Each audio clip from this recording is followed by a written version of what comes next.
Berjumpa lagi dengan saya Ahmad Islami di program Ticker Talk edisi Jumat 21 November 2025. Bagaimana kabar portofolio Anda pasca perdagangan kemarin? Semoga tetap menggembirakan dan senantiasa waspada atas segala risiko yang mungkin saja terjadi.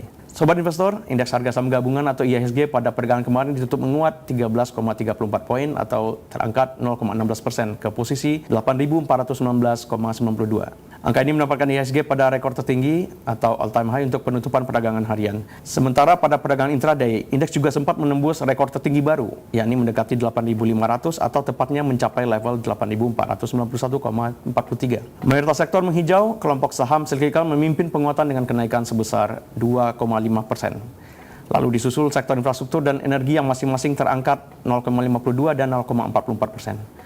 Sementara sektor properti dan industrial dasar masing-masing terkoreksi 0,91 dan 0,32%. Lantas sentimen apa saja yang turut memengaruhi pergerakan IHSG kemarin dan seperti apa proyeksinya pada hari ini? Untuk mengetahuinya lebih lanjut, kita sudah tersambung dengan Reza Priambada selaku Direktur PT Reliance Sekuritas Indonesia. Selamat pagi Mas Reza, apa kabar? Halo Mas Ahmad, kabar sehat Mas? Alhamdulillah. Mas Reza, dari kacamata Anda, apa saja faktor pendorong yang ikut memperkuat IHSG kemarin? Ya, baik. Kalau kita lihat dari penutupan IHSG kan sempat di perdagangan intraday, IHSG sempat menyentuh level tertinggi terbarunya itu di 8491 ya gitu. Jadi hampir mendekati ya beberapa poin lagi ya sempat menyentuh level 8500 ya gitu. Nah, pencapaian level 8500 ini kan sudah melampaui pencapaian IHSG tertinggi sebelumnya ya di minggu lalu.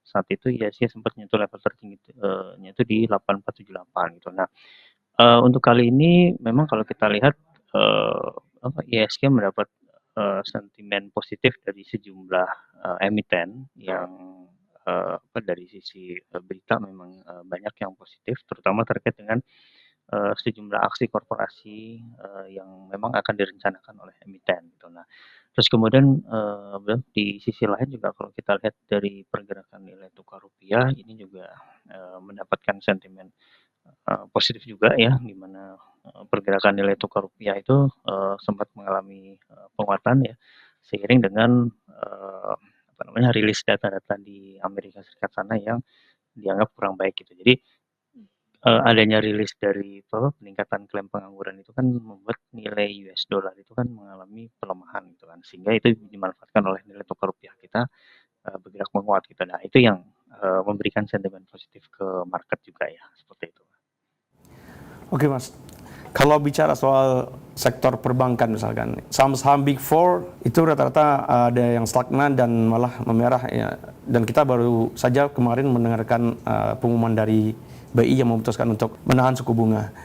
Nah, menurut Anda bagaimana prospek saham perbankan ini untuk ke depan sampai hingga sisa akhir tahun ini? Ya, sebenarnya kalau kita lihat dari kinerja perbankan ya itu kan tidak akan banyak mengalami perubahan ya. Nah, justru dengan adanya rilis dari rapat Dewan Gubernur yang mempertahankan level BI rate-nya di level 4% kan memberikan gambaran ya, ini memberikan persepsi di pelaku pasar bahwa kinerja perbankan itu tidak akan banyak mengalami perubahan.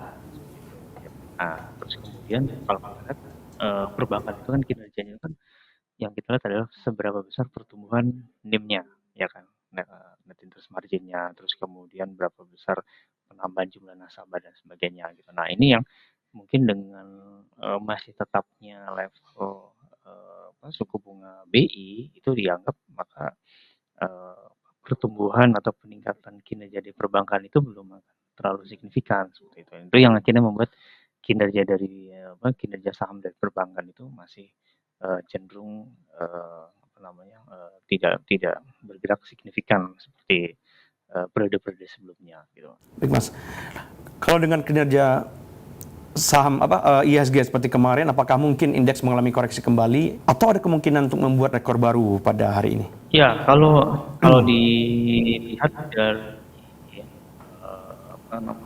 siklus atau katakanlah historisnya ya, karena biasanya setelah IHSG level terbaru itu biasanya akan ada aksi profit taking dari pelaku Profit taking. pasar. Karena kalau kita lihat pola yang terbentuk di penutupan hari Kamis itu lebih hampir sama seperti pola IHSG yang terbentuk di tanggal 10 November itu berdasarkan seperti yang di awal tadi saya katakan, berdasarkan IHSG perbarunya di saat itu di 848. Nah setelah itu kan IHSG kami turunan kan sampai level 800. Nah saat itu juga ada kemungkinan IHSG mungkin akan profit taking, sehingga pelemahan dari IHSG itu yang harus diantisipasi oleh para pelaku pasar. Jika memang akan terjadi profit taking dan akan menekan IHSG pada hari ini, kira-kira level resisten dan level supportnya berapa, Mas, untuk perdagangan hari ini? Ya, untuk level support yang harus dijaga oleh IHSG adalah di level antara 8360 sampai dengan 8388, Mas. Itu untuk level supportnya. Nah, kemudian untuk level resisten berikutnya, kalaupun ada katakanlah potensi penguatan lanjutan, maka IHSG akan testing resisten di level antara 8430 sampai dengan 8355, Mas. Baik, Mas, dari sektor-sektor di IHSG, mana yang tetap menarik untuk dilirik pada akhir pekan ini?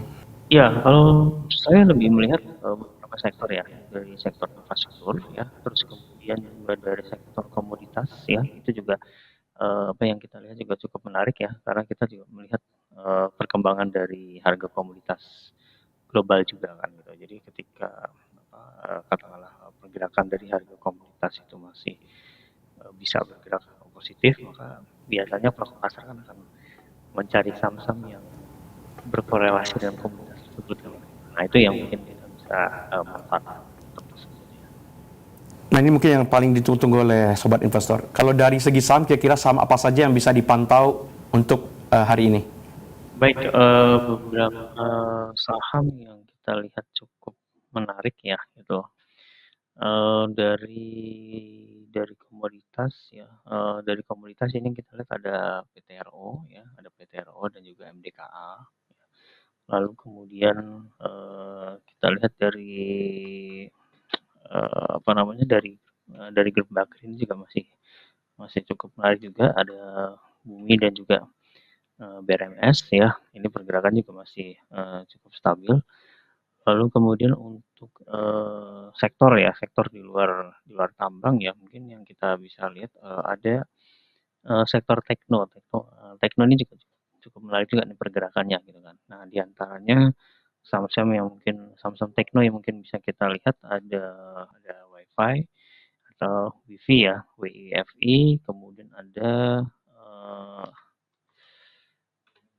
Metro Data ya atau MTDL, dan juga satu lagi itu ada WIRG ya, gitu. Ada satu lagi sebenarnya ada DSS, tapi harganya udah cukup tinggi ya gitu. Yang Pak Toto Sugiri ya? Iya. Baik, Mas Reza, terima kasih atas waktunya pagi ini. Nah, selamat beraktivitas kembali, Mas. Oke, baik Mas Ahmad. Terima kasih. Sama-sama. Insya Allah. Baik sobat investor, demikian tadi pemaparan dari analis kita, Reza Priambada, selaku Direktur Reliance Sekuritas Indonesia. Semoga informasi tersebut bisa menjadi rujukan Anda dalam mengambil keputusan baik penjualan maupun pembelian saham. Dan patut diingat bahwa segala keputusan baik pembelian maupun penjualan saham sepenuhnya berada di tangan Anda sobat investor. Selamat pagi, selamat beraktivitas kembali dan maju terus pasar modal Indonesia.